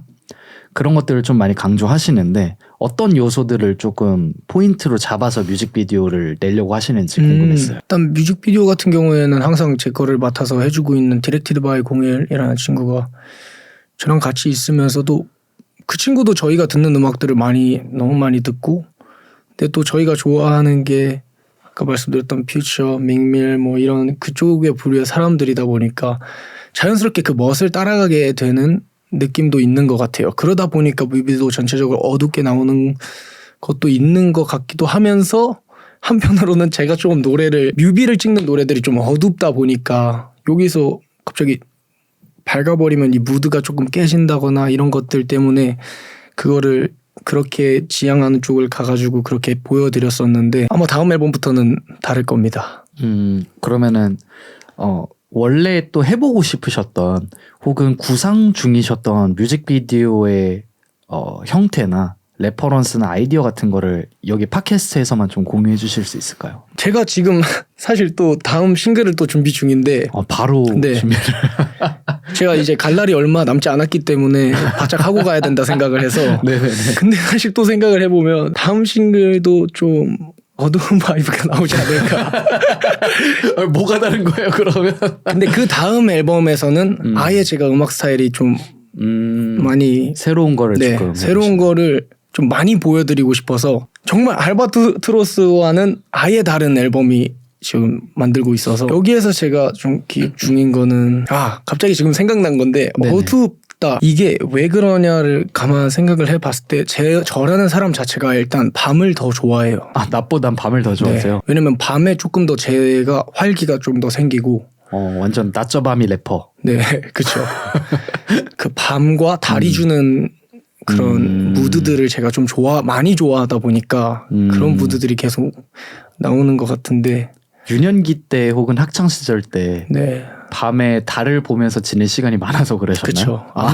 아무래도 그것도 밤에 많이 밖에 있었다 보니까 혼자 그냥 앉아서 달을 보면서 생각도 많이 해보고 그러다 보니까 그런 무드들을 되게 좋아하는 것 같기도 해요, 제가. 그래서 약간 좀 어둡게 나오는 것도 있지 않을까. 더군다나 제가 또 한창 팝스모크를 너무 좋아했는데 또 팝스모크가 달을 또 그냥, 그렇죠. 그래서 그런 무드들 때문에 그런 것도 있는 것 같고, 그래서 뭔가 최대한 다음 뮤비 때는 좀 더, 이 싱글 말고 그 다음 앨범을 준비를 할 때는 조금 더 새로운 모습들 그런 거를 보여드리려고, 지금 아직까지 확실히 말씀을 드릴 수가 없는 게, 이게 뭔가 정해진 건 아니다 보니까, 그렇죠. 구상 중이고 네. 해보다 보면서 또 방향성. 바뀔 수가 있는 거다 보니까.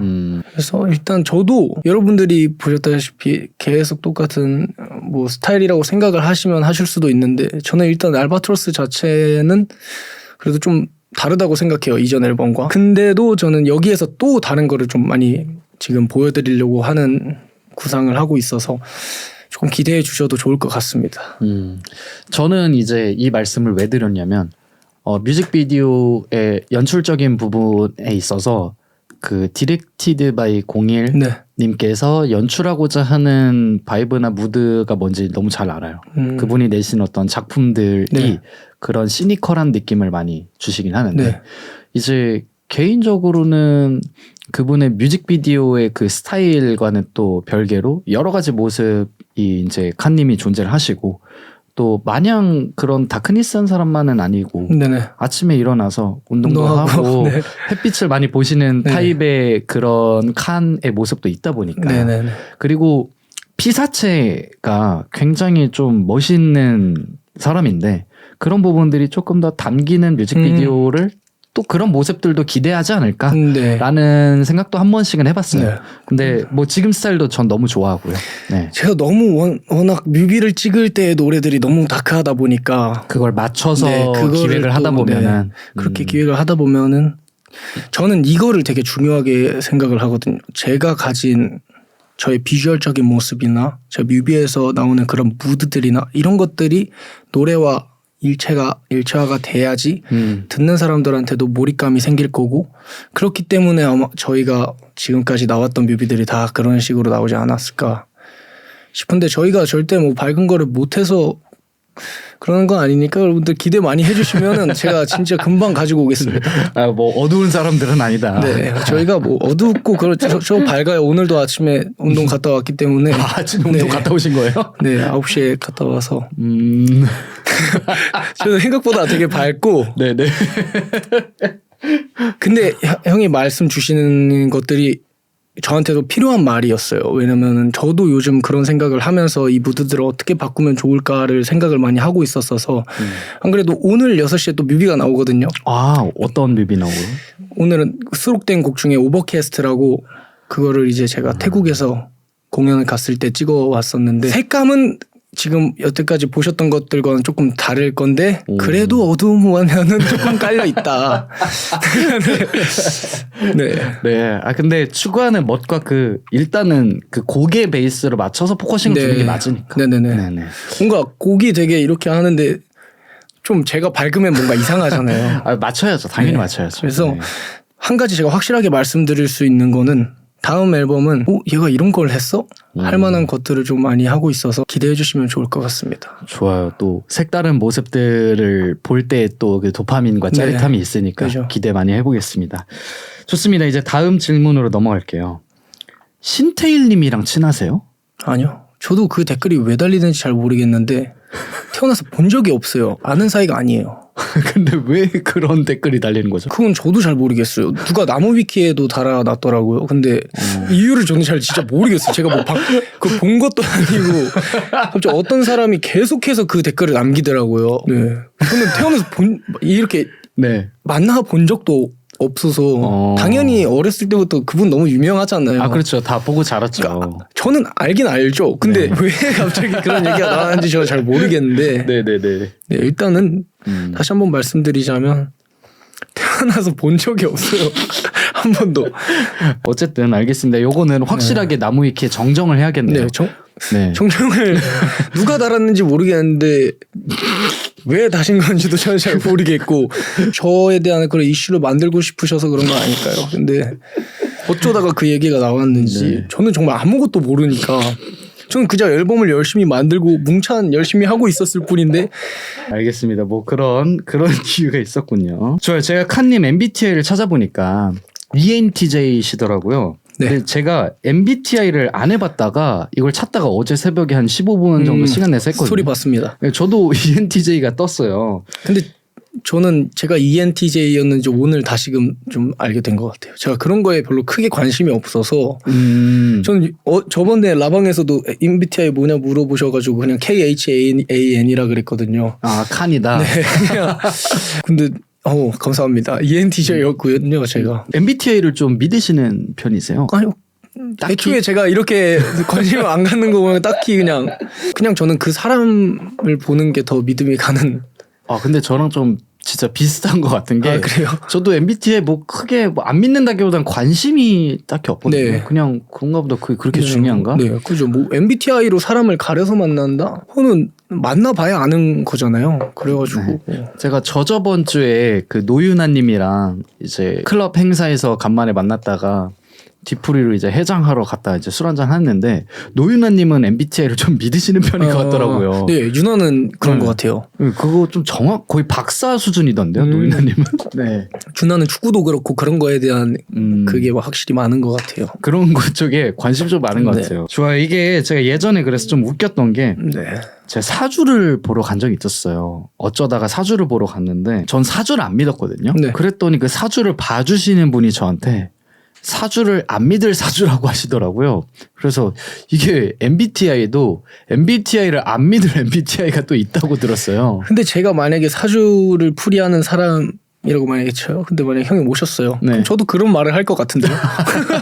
아, 그런 사주라서 안 믿는 거다. 아니 그냥 딱 보면은 이렇게 팔씨도 차고 목걸이도 차고 딱 그리지도 끼고 왔으니까 일단 근데 제가 봤을 때는 약간 사주를 좀 안 믿으실 것 같아요.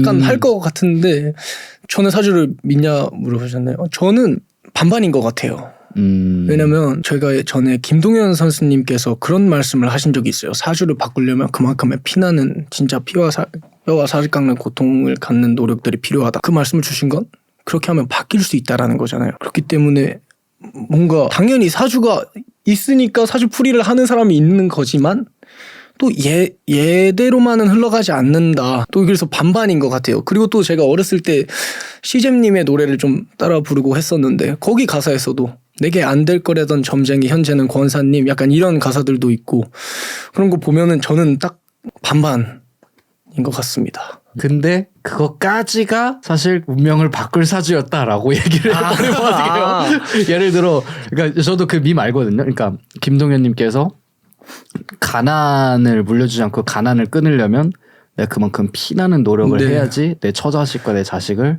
먹여 살릴 수 있다. 그 장문의 카톡으로 이제 하신 거잖아요. 네. 그거까지가 그럴 사주였다. 근데 저는 사실 그렇게 생각을 안 하는 게 제가 그거에 대한 의지를 하게 저는 왜냐면 뭐 이번 앨범이 뭐 조금 반응이 좀 뜨뜻해지금 하다 해도 만약에 제가 사주를 믿었더라면 어차피 나는 이런 운명이었어라고 받아들였을 텐데 저는 항상 이 문제를 저한테서 찾으려고 하거든요.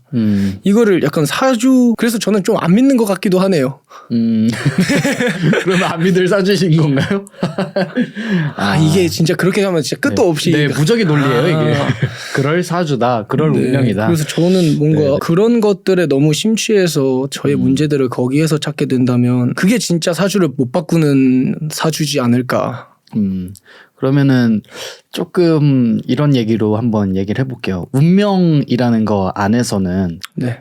이건 저 대학교 때 어떤 그 수업 듣다가 철학 수업 듣다가 한번 친구들이랑 얘기했었던 건데 동기들이랑 운명 밑에 필연과 우연이 있다. 이 두 가지 요소에서 무엇을 믿느냐, 무엇을 조금 더 비중적으로 두고 생각을 하느냐라고 했을 때 저는 우연파거든요. 우연파라고 생각을 하는데 어떻게 생각하세요? 운명이라는 게 있다고 보세요? 있다라고 만약에 가정한다면 우연을 믿으세요? 필연을 믿으세요? 운명이라는 게 만약에 있다면 저는 필연을 믿을 것 같아요. 어쩔 수 없이 만났어야 하는 사람? 그러니까 우연이 있다라는 거에 대한 부정이라기보다는 네. 우연은 존재하나. 존재하나. 네, 그렇죠. 존재하나 저는 조금 더 필연 쪽에 가까운. 그래서 저는 우연을 좀 믿는 사람이에요. 모든 거를 우연히 이렇게 일어나게 되고 우연에 의해서 결과가 생긴다라는 생각을 하는데 그래서 이 담론을 나누다가 그때 이제 저를 가르쳐 주시던 교수님이랑 이런 담론을 좀 나눴거든요. 네. 뭐라 말씀하셨냐면 교수님이 명쾌한 답을 주셨습니다. 우연이 쌓이면 필연이 되는 거래요, 그냥. 그래서 필연에 근데 저도 그 말이 맞는 것 같다고 갑자기 확 생각이 드는 게 우연치 않게 저희가 삶을 살아가다 보면 우연치 않게 계속 자주 보게 되는 사람들이 있잖아요. 맞아요. 근데 그게 결국엔 필연이 되는 게 그 교수님 맞아요. 제가 대학을 안 가가지고 그런 교수님을 만날 시간이 없었네요. 그때 굉장히 좀 재밌는 얘기들 많이 했어요. 네, 우연과 운명과 관련된 얘기가 시지프스 신화에서 나오는 얘기인데 그게 뭐 대충 쉽게 얘기하면 제우스한테 벌을 받아가지고 그 돌을 계속 올려야 되는. 근데 자기 와이프와 처자식을 두고 자기 운명 자체가 그 거역을 했어요. 자기의 나라를 위해서. 네, 이거 하지 말라, 너 이렇게 해라 했는데 그래서 그 벌을 받는데 거기에서 어떠한 인생의 의미를 찾을 수 있느냐라는 거에 대한 그 책이에요. 좀 쉽게 말하면.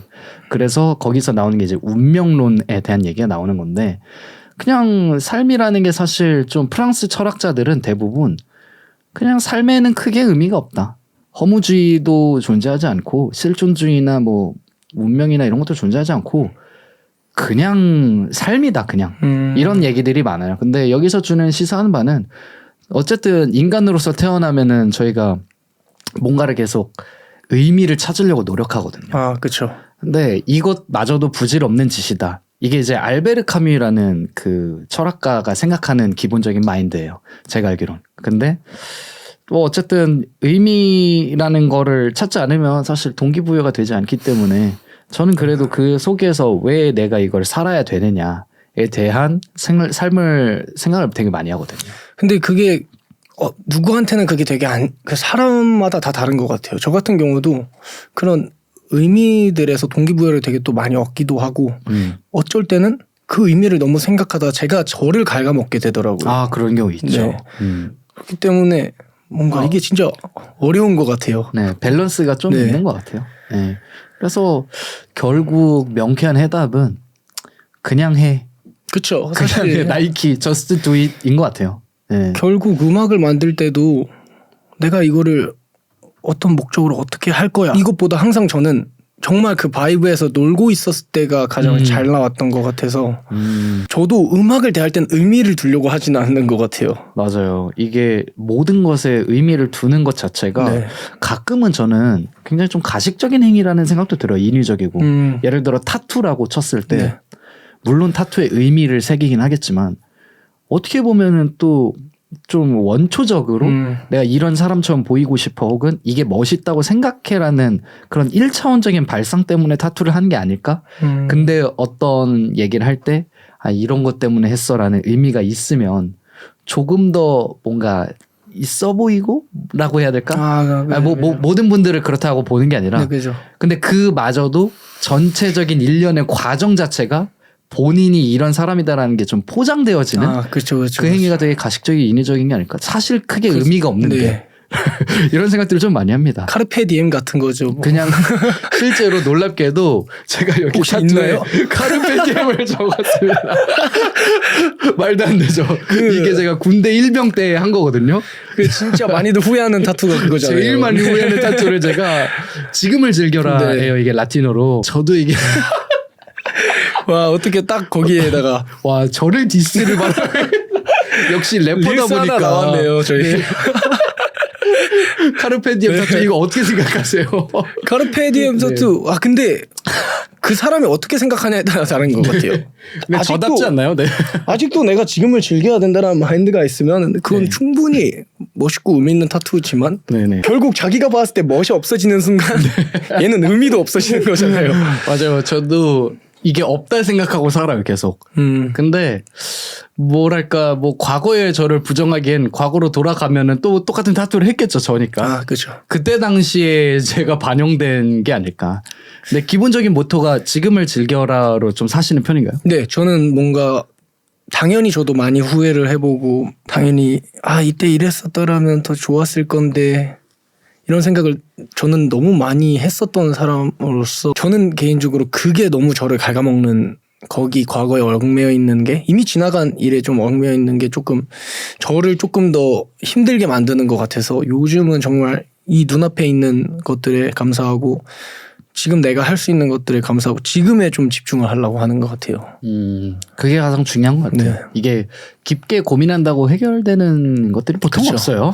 네. 생각을 비우고 그냥 가면 우연이든 필연이든 뭔가 가는 느낌? 네, 따라오게 돼 있죠. 정말 그 안에서 자기가 원하는 목적이 확실하게 있다면 아까 형이 말씀하셨잖아요. 내가 정말 간절하게 원하는 게 머릿속에 그려지고 있다면 알아서 그렇게 흘러가는 것 같아요.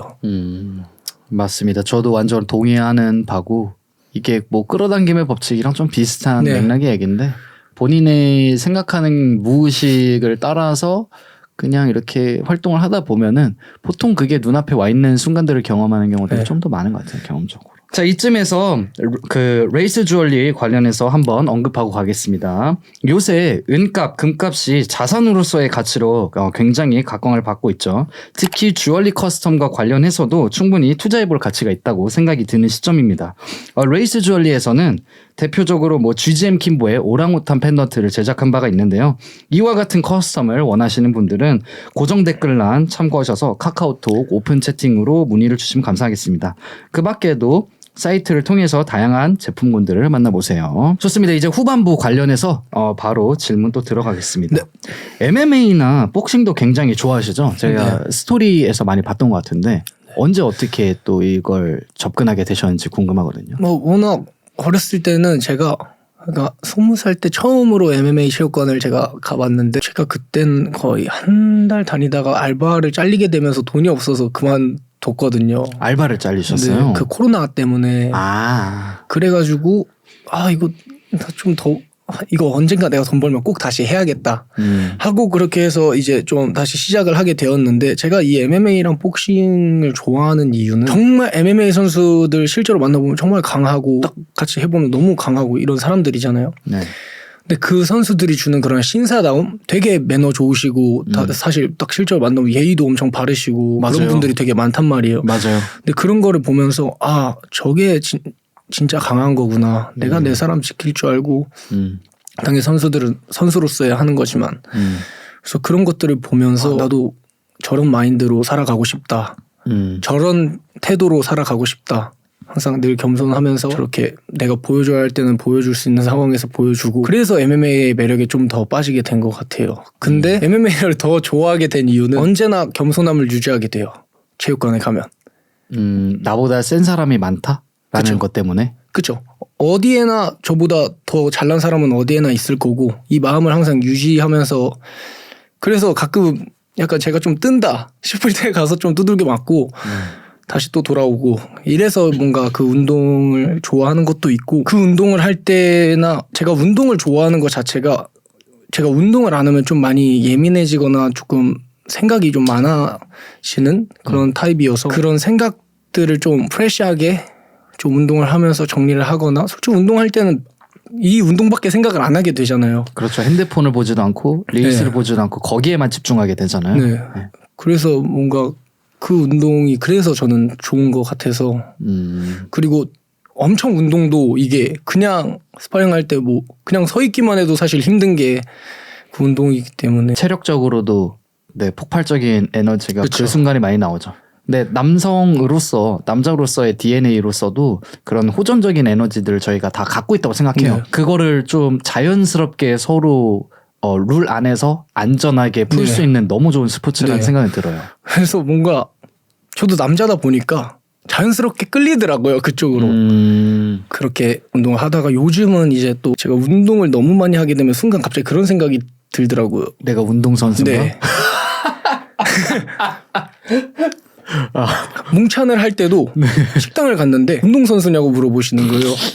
그래서 이게 뭔가 지금 살짝 이게 뭐가 잘못됐는데 약간 김종국님이나 뭐 윤비 형님처럼 제가 그분들처럼 몸이 막 좋고 이런 건 아니지만 그래도 운동량으로 쳤을 때 하는 걸 좋아하기 때문에 또 그러면서 하다가 요즘은 잘 못하고 있는데 요즘은 경기나 이런 걸 그래도 좀 챙겨보려고 하는 편이고 또 요즘 MMA 또 유행이잖아요. 맞아요. 요새 또 그니까 뭐랄까 코로나 시즌에는 헬스 붐이 왔다라고 친다면 요새는 이중격투기 씬이 좀 많이 네. 올라오고 있는 것 같아요.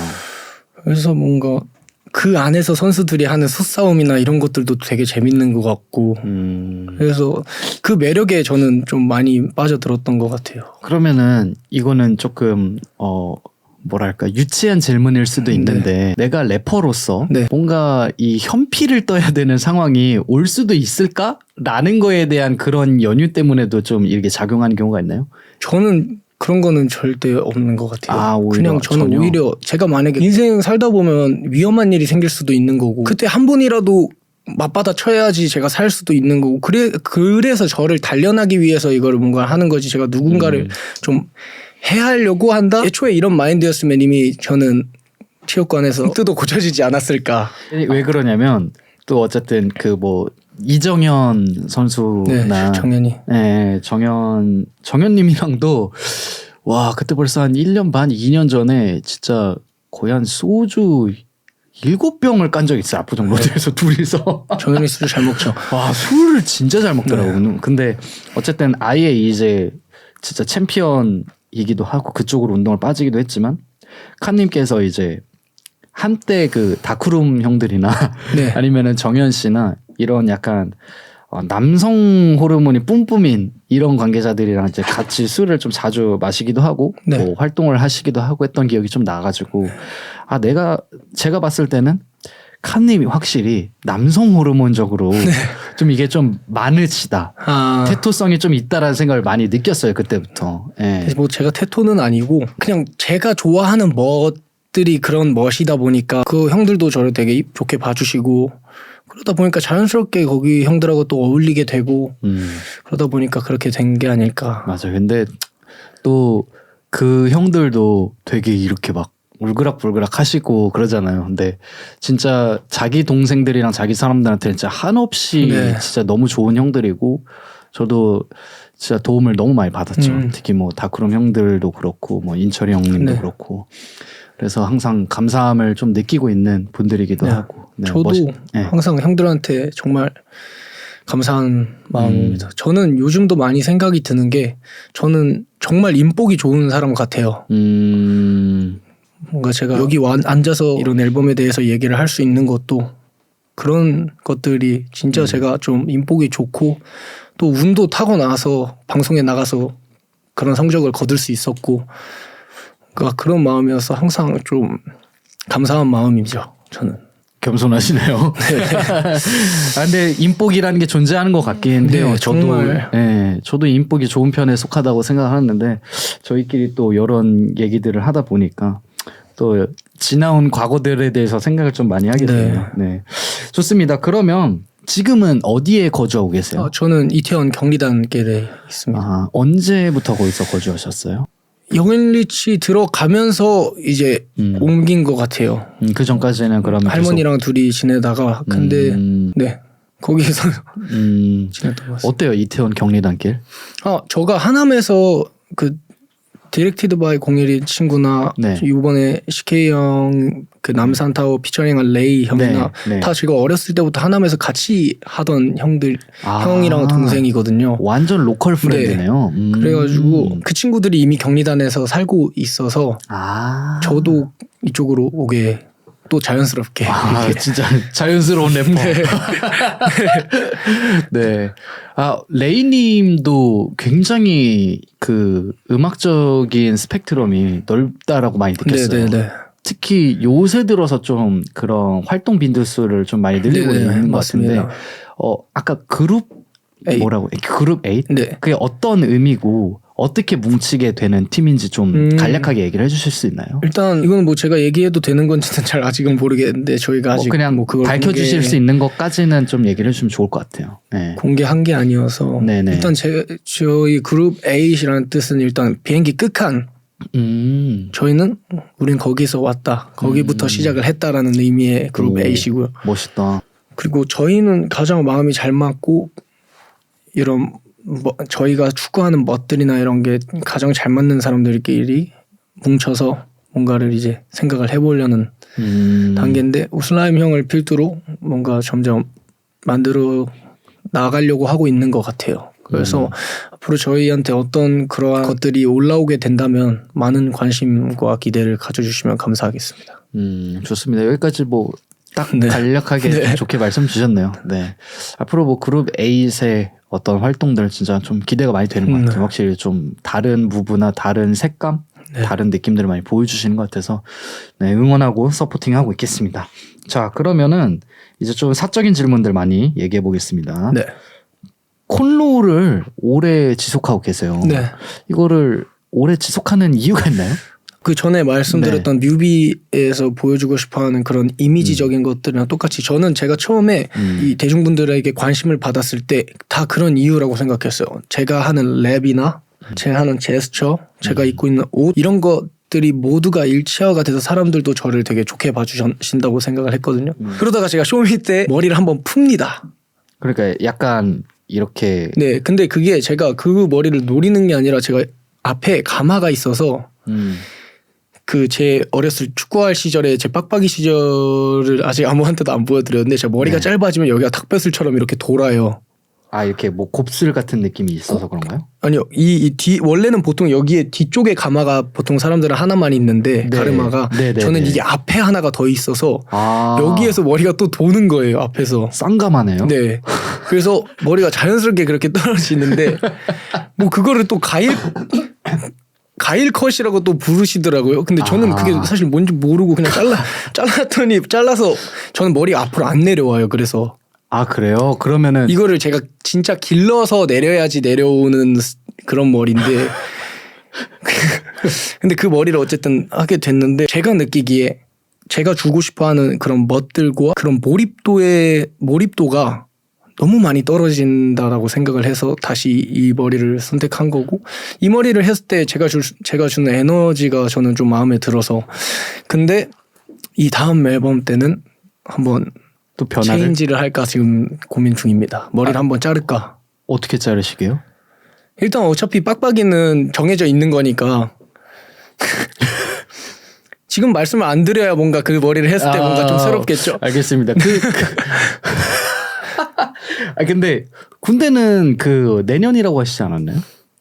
근데 이제 다음 앨범부터 좀 다른 이미지로도 좀 비춰지고 싶은 마음도 있어서 이게 또 크림 하진 형님한테 또 받으시잖아요. 네. 거기에서만 합니다. 저는. 네. 크림 하진 형님이 또 원체 릴스도 잘하고 계시고 뭐 실력도 출중하시니까 좋습니다. 그 가일 컷이라는 거를 네. 저도 좀 생소해요. 지금 들어봤어요. 아니 갑자기 누가 갑자기 네. 그렇게 말씀을 형이 하시는 게 가일 컷이에요? 막 이러면서 물어보시는데 저는 그냥 머리 옆에 밀고 네. 그냥 머리 잘랐으니까 그렇게 넘어가시는 머리여서 어쩔 수 없이. 야, 근데 쌍가마는 저도 처음 보네요. 이게. 아 그래요? 네네네. 쌍가마가 네. 은근 많은데 저처럼 있는 분들은 많이 없어요. 그러니까 이게 보통 뒤쪽에 위치해 있거나 그런데 네. 여기 앞에는 좀 생소한 것 같은데. 제가 알기로는 이쪽에 하나랑 네네. 이쪽 머리 보시면서 한번 디테일 한번 보시겠어요? 네네. 아 그쪽에 가마가 좀 있네요. 여기에 가마가 있고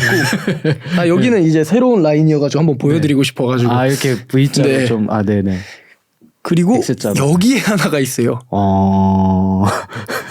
그래서 제가 여기에서 만약에 보여드리면은 네. 제가 이걸 한 번도 누구한테 보여드린 적은 없는데 아 여기서만 공개 가능하신가요? 저희 팟캐스트에서만? 제가 어렸을 네. 때도 보시면 머리가 이렇게 됩니다. 그러네요. 네. 아 이거 혹시 자료 화면으로 좀 네네네. 네, 카톡으로 보내주시면 제가 띄겠습니다. 와 신기하네요. 더 심한 거를 보여드리면 이거 제가 머리가 짧으니까 저게 내려오잖아요. 네네네. 이거를 제가 군대 갈 네. 때 어차피 근데 머리가 또 그렇게 될 거예요. 네, 약간 네. 좀 웃긴 아이비리그 컷이 되는 느낌이랄까? 아 여기서만 또 독점 공개하겠습니다. 이렇게 보시면 아시겠지만 넘어갑니다. 이렇게. 아 그러네. 아 뒤로 넘어가네요. 네. 저게 앞으로 머리가 떨어져야 되는데. 네, 그래서 앞으로 떨어져도 살짝 봉? 약간 이렇게 떨어지는 느낌이어가지고. 누가 뭐 약간 왁스로 거기만 네, 맞아요. 한 것 같이. 아 근데 어렸을 때 사진도 굉장히 폭력적인데요. 많이 까매셨네요. 어리셨을 때. 제가 어렸을 때 아무래도 네. 산이나 이런 데서 많이 있었다 보니까 작은 할머니 할아버지도 남한산성 밑에서 비닐하우스 쪽에서 지내시고 하셔가지고 자연스럽게 저는 친구들이랑 뭐 하고 놀았냐면 어릴 때는 계곡을 쭉 따라 올라가요. 그냥 탐험을 해보는 거예요. 어디까지 나오나. 그러다가 산에 올라갔는데 깜깜해져서 뛰어내려온 적도 있고 무서워가지고. 와 완전 진짜 시골 청년인데 그거. 네, 그렇게도 놀아보고 막 계곡에서 그냥 빨개 벗고도 놀고 그렇게 놀았어서 이때는 아마 좀 그러다가 이제 조금씩 크면서 PC방을 7살 때부터 다니긴 해서 근데 7살이요? 와. 할머니가 1,000원씩 주시면서 시장 일하시니까 그때 이제 크니까 제가 심심해 하잖아요. 그러니까 1,000원씩 주시면서 PC방 가라 하고 해서 근데 PC방 누나들이 또 이뻐해 주셔가지고 저를 막 누나한테가 30분 서비스 시간 옛날에는 그거 됐던 거 아시죠? 맞아요. 그게 됐었어요. 서비스 시간 좀 네. 주시면 안 돼요 하면은 30분 1시간씩 주고 네. 그랬잖아요. 그래서 막 혼자 거기서 서든어택도 하고 맞아. 그때는 실내 흡연 가능했을 네. 때라서 담배 물고 게임하고 그랬었는데 네, 맞아요. 사람들이. 네, 그 시절. 저도 어렸을 때 PC방 뭐 비슷한 연유로 많이 갔던 것 같아요. 저도 예전에 어렸을 때 막 가정사가 그렇게 좋지는 네. 않았어가지고 좀 그럴 때 할아버지가 준 돈 모아가지고 PC방에 좀 박혀 있었던 기억이 좀 납니다. 와, 근데 7살은 좀 많이 빠른데? 그 왜냐면 저랑 비슷한 친구가 한 명 있었어요. 어머니가 옷가게 같은 걸 하시는데 얘도 PC방 그래서 그 친구 따라서 가봤다가 신세계를 저는 경험을 한 거죠. 무슨 게임 했어요? 서든어택이. 아, 서든어택 근본 게임이죠. 네. 고트 게임. 웨어하우스 네. 그때 3보급, A보급. 그렇죠. 그때는 웨어하우스를 진짜 많이 했던 것 같아요. 맞아요. 뭣도 모르고 그냥 총 쏘면 네. 좋은 거니까. 그때는 그냥 진짜 난사 가끔도 지금도 아직 좀 해요. 한 번씩 해요? 가끔 어쩌다가 요즘은 PC방을 잘 안 가는데 가끔 PC방 가면은 조금 땡길 때가 있더라고요. 서든어택이. 아, 추억이죠. 네. 넥슨인가요? 네. 그 캐릭터도 요새 별의별 게 네, 많이 나온 것 같은데 많습니다. 막 연예인들 나오고 그러던데요? 막 네. 왕대도 캐릭터도 있고 막 연예인분들 막 아이돌 분들로도 만드는 것도 있고. 네. 정말 좀 신기했던 게 이제 그 1번 들면은 스나가 들리는데 빨리 쏘기 위해서 칼로 바꿨다가 다시 스나 그죠, 되는 그죠, 그. 그죠. 또 움직일 때 칼 네. 들고 움직이고. 네네, 진짜 좀 여러모로 말도 안 되는 게임이라고 막 생각하는데. 패줌인가? 맞아요. 패줌. 그것도 있고 뭐 백샷. 뭐 시프트 눌러가지고 뒤로 뭐 돌아가지고 갑자기 쏜다든가. 그리고 막 클랜전 하면은 막 1기, 2기, 3기 해가지고 막 맞아요. 제3보급 창고에서 이런 용어들도 맞아요. 막 있더라고요. 보이스톡 하면서 점샷 쏘네. 네. 뭐 위치도 다 외웠어야 돼요 그때. 뭐 3mm, 뭐 무슨 3강, 뭐 앞강, 뭐 여러 거 기억도 안 나는 거 되게 많은데. 맞아요. 진짜 네. 저도 그래서 어렸을 때 또 제가 네이버에서 스킨 다운받는 거를 어떻게 또 터득을 해가지고 PC방 가서 일단 세팅 먼저 해놓고 헤드라인 잡아놓고 막 그때 있었어요. 그때 네. 이렇게 0점 가운데 있는 거를 이렇게 뭐 맞출 수가 있잖아요. 그 막 이렇게. 벽에 맞아요. 그 라인이 헤드라인 생기잖아요. 헤드라인 있잖아요. 그래서 그거 막 다운받아서 하고 야, 완전 진심이셨네. 그때부터 근데 한 초등학교 2학년 때부터 피파 2 하다가 자연스럽게 피파를 하다가 요즘은 플스가 이제 생기면서 집에 플스 근데 좀 스토리가 있는 게임들이나 UFC 플스 하니까 좀 생각나는 게 여기서 밝히자면 제가 원래 우슬라임이랑 친해지고 싶었거든요. 네. 그 우슬라임 촬영을 하고 우슬라임 집에 이제 플스인가 뭐가 있어요. 그래서 그때 인터뷰 영상을 보시면 알겠지만 칸도 자주 와서 플스를 하고 간다. 네. 이런 얘기가 있었거든요. 근데 저는 제 마음과 별개로 우슬라임과에 그렇게 가까워지는 건 좀 실패했습니다. 근데 그게 제 첫 마음의 상처였어요. 아티스트와 나와의 근데 이게 자연스러워야 되잖아요. 아까 네네. 말씀 주신 것처럼 자연스럽지 못했던 거죠. 친해지고 어울리는 그런 느낌이. 어쨌든 근데 그 플스를 그때 보면서 우슬라임이 저한테 줬던 영향 중에 하나는 언젠가 나도 집에 플스를 두고 사람들 초대하겠다. 그래서 저도 그걸 좀 실행하려고 하는 그런 그쯤에 있는데 얼마 정도 하죠 플스가? 플스가 저는 네. 당근마켓에서 사가지고 그러니까 42만 원인가 그 직거래했습니다. 직거래로 네. 신제품이 얼마 정도 하죠? 한 50만 원, 60만 원 하지 않을까요? 그 칩도 따로 사야 네, 되는 칩은 거죠. 근데 따로 사야 되는 게 근데 또 막 플러스 구독하면은 몇 가지 게임 그냥 할 수 있는 것들도 있고. 플스로 보통 무슨 게임 위주로 저는 하세요? 요즘 그런 라스트 오브 어스나 이런 스토리 있는 게임이라든지 얼마 전에는 재밌게 했던 게임은 또 용과 함께 남자다 보니까 용과 함께 네 그런 게임 아니면 요즘 제가 가장 이제 쉴 때 하는 게임은 UFC. 그것도 MMA 같은 게임으로. 그거를 이제 온라인으로 하면 굉장한 고수들을 많이 만나요. 근데 이게 게임이 네네. 그냥 저는 깜짝 놀란 게 디테일이 너무 발전을 많이 해가지고 그래플링 싸움도 해야 되고 여기 타격 싸움도 해야 되고 그래서 제가 타격을 못하면 그래플링 가서 기절해요. 거기 또 능력치가 있군요. 그렇게. 능력치가 아니라 이 수싸움을 계속 해야 돼요. 맞고, 심리전. 네, 주짓수 하는 것처럼 이걸 해야 돼서. 와, 고도로 발달돼 있네. 네. 그래서 만약에 제가 네네. 만약에 상처가 나요. 네. 근데 피가 좀 과하게 나잖아요. 그럼 심판이 들어와서 말립니다. 그 체크를 한번 해줘요. 게임 가상의 게임 상태인데. 그리고 만약 심판이 봤을 때 제가 너무 찢어졌다 하면 경기 네. 그냥 하고 저는 지고 약간 이런. 그럼 거기 당연히 뭐 로블로도 있고 하겠네요. 로블로는 아쉽게도 없어요. 없어요. 네. 그거는 약간 네. 피파에 핸들 없는 것 같은 느낌이기 때문에. 그 로블로도 구현되면 좋을 텐데. 그쵸. 그러면 근데 너무 이제 이 변수가 게임을 많아지니까. 하는 사람들의 불만이 많아지지 않을까요? 로블로 맞아서 뭐 체력이 깎였다 이런 말들이 좀 나올 수 있기 때문에 저는 그런 게임들 아니면 요즘 진짜 스토리 있는 게임들이 재밌더라고요. 확실히 영화 같이 잘 나와가지고 제가 직접 몰입을 하게 되니까. 저는 그 NBA 2K 시리즈를 좀 해보고 싶어요. 저는 예전부터 농구를 너무 좋아했어가지고. NBA 2K를 제가 안 하게 된 이유가 하나가 있는데. 하시다가 안 하셨어요? 제가 사서 한 건 아니고 옛날에는 제가 돈이 없어 보니까 네네네. 플스방에 가가지고 막 게임을 해보고 막 그랬어요. 게임을 저 플스 해보고 싶어가지고. 네네. 근데 그때 라파엘 형과 2K를 했다가 거의 조이스틱을 집어 던질 뻔한 상황까지 너무 크게 져가지고 그냥 이건 나랑 안 맞는다 이렇게 하고 2K는 포기했습니다. 라파엘님이 좀 잘하시나 보네요. 네, 농구를 워낙 좋아하고 그 힙합 제가 알기로 라파엘 형이 영어를 농구 해설 들으면서 배운 걸로도 알고 있어요. 또. 맞아요. 농구 그 용어가 있어요. 저도 네네. 계속 하는 언어가 있는데 그걸 통해서 좀 영어를 배우셨구나. 한번 해봐야겠다, 라파엘님. 네. 네. 팟캐스트 나오면 할 얘기 진짜 많을 것 같은데요. 농구 관련해서 한번 얘기해야겠네, 라파엘님이랑. 네, 좋습니다. 이제 다음 질문 한번 해보겠습니다. 네. 이번엔 좀 철학적인 질문 한번 던져볼게요. 래퍼로서 성공은 뭐라고 생각하세요? 제가 이거를 시작한 이유랑 똑같은 것 같아요.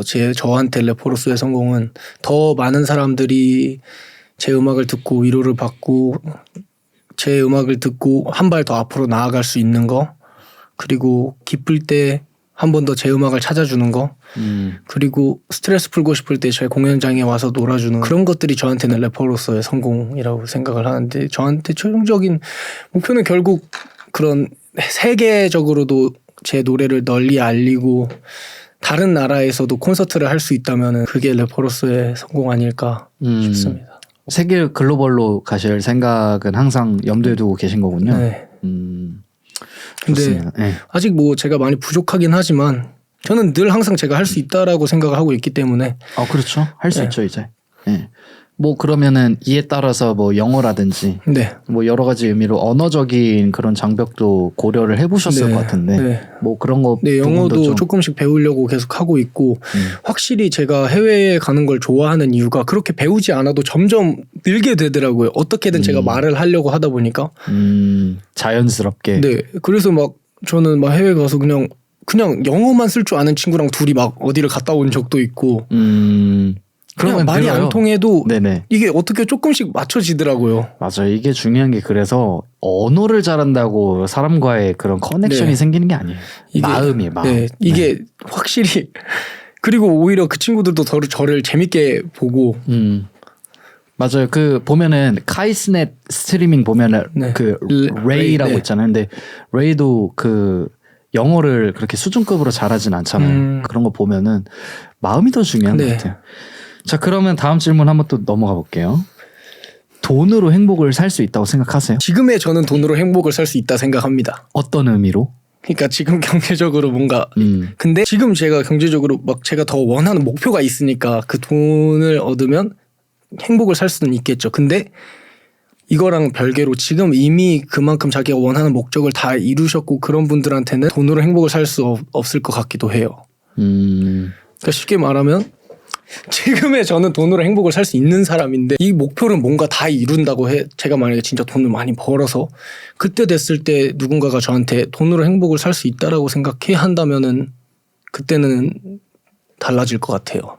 그러면은 돈을 만약에 뭐 원하시는 금액이 있다고 친다면 예를 들어 뭐 1조라고 칩시다. 네. 말도 안 되지만 1조를 갖게 되면 네. 뭐부터 하고 싶으세요? 일단 집을 사드리고 싶어요. 가족들 지낼 수 있는 집. 가족들. 내 네. 집이랑 내 가족들. 네. 집, 그다음 스튜디오, 스튜디오 랩을 해야 되니까. 네. 그다음에 1조면 뭐 제가 타고 다닐 비행기 아 비행기 그쵸. 전용 비행기 탈 수 네. 있죠.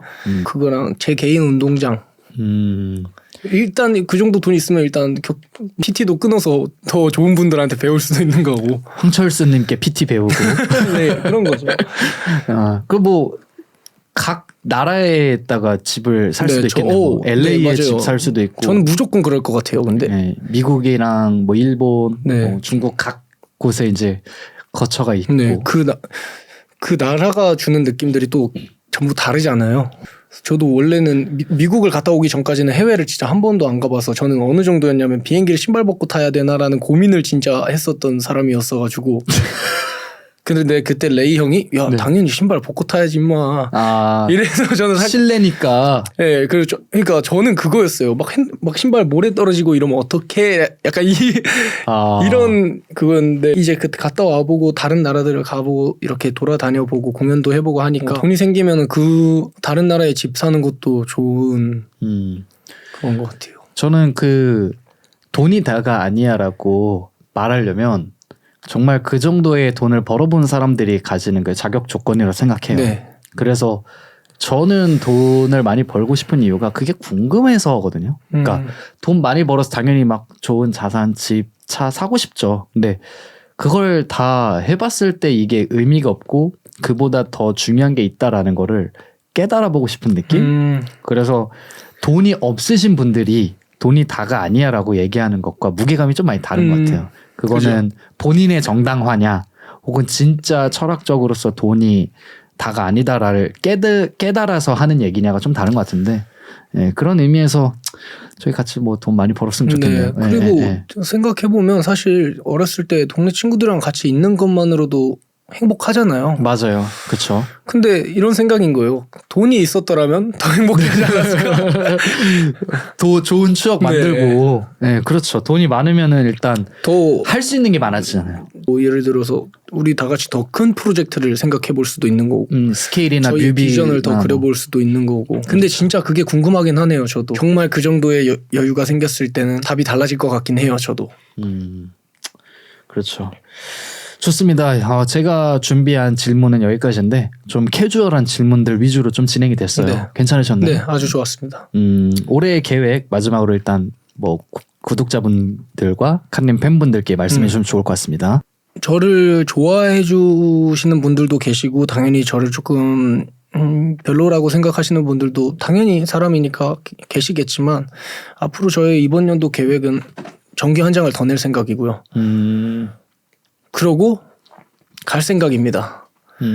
그러니까 시간 되시면 이번 콘서트 좀 많이들 와주셨으면 좋겠고 앞으로의 저의 또 새로운 모습들과 저의 그런 행보들에 대해서 많은 관심과 기대를 해주셨으면 좋겠고 또 저뿐만이 아니라 여러분들이 아시다시피 저랑 가까운 친구들 그런 친구들에게도 많은 관심과 기대를 주셨으면 좋겠습니다. 네. 그리고 여러분들 새해 복 많이 받으세요. 감사합니다. 좋습니다. 오늘 원앤올리 팟캐스트는 이렇게 자연스러운 래퍼를 추구하는 네, 래퍼 칸님을 모셨는데요. 이렇게 좀 깊은 대화를 좀 나눌 수 있었어가지고 너무 기분이 좋고요. 그리고 구독자분들도 재밌게 보셨다면 댓글로 많은 말씀 주시고 좋아요와 구독도 부탁드립니다. 네, 제가 말을 잘 못해가지고 이게 잘 흘러갔을지는 모르겠는데 잘 나왔어요. 네네, 잘 재밌게 해주셨습니다. 봐주셨으면 감사하겠습니다. 네, 저희는 이만 물러가고 또 다음 게스트 또 어떤 분들이 나오실지 저도 좀 기대가 되는데 추천 많이 해주시고 그 게스트 분들한테도 얘기를 많이 해주세요. 여기 팟캐스트 나와달라고. 그럼 제가 한번 메이드 해보겠습니다. 지금까지 원앤올리 호스트 남궁재불이었습니다. 네, 그리고 칸이었습니다. 네, 감사합니다. 고생하셨습니다.